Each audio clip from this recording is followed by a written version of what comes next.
অনেকে প্রশ্ন করে থাকেন যে ইজতেমা কেন হয় বা ইজতেমা হওয়ার কারণগুলো কি, অনেকে জানতে চাচ্ছেন।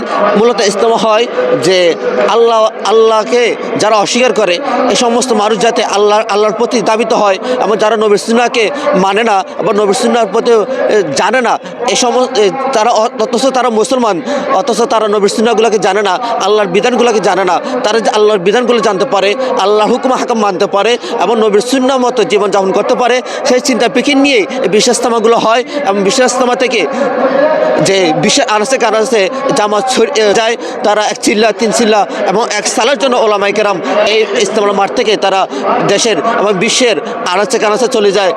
এবং বিদেশি জামাতও এখানে আসে, তারাও আমাদের দেশের অভ্যন্তরীণ বিষয়ে তারা মেহনত করে। যেমন আমাদের সাথীরা বা এখানে সাথীরা বিদেশে যায়, তদুরূপ বিদেশের সাথীরাও এখানে উপস্থিত হয়।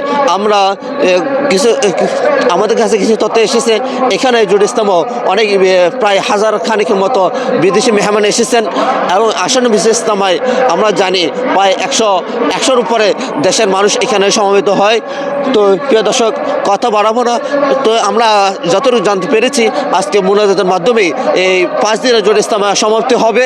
আর এই সমাপ্তির শেষেই কিছু মানুষ বাড়িতে ফিরবে, আর অনেকেই তারা আল্লাহ রাস্তায় বের হয়ে যাবে মানুষকে আল্লাহর প্রতি আহ্বান করার জন্য, মানুষকে দাওয়াত দেওয়ার জন্য, যাতে মানুষ আল্লাহর প্রতি ফিরে আসে এবং জীবনটা যাতে আল্লাহওয়ালা হয়ে যায়, নবীর সুন্নাহ মতো জীবনযাপন করতে পারে, সেই চিন্তা ফিকির নিয়ে আজকে অনেকে বাড়ি ফিরবে, অনেকে আল্লাহ রাস্তায় বের হবে।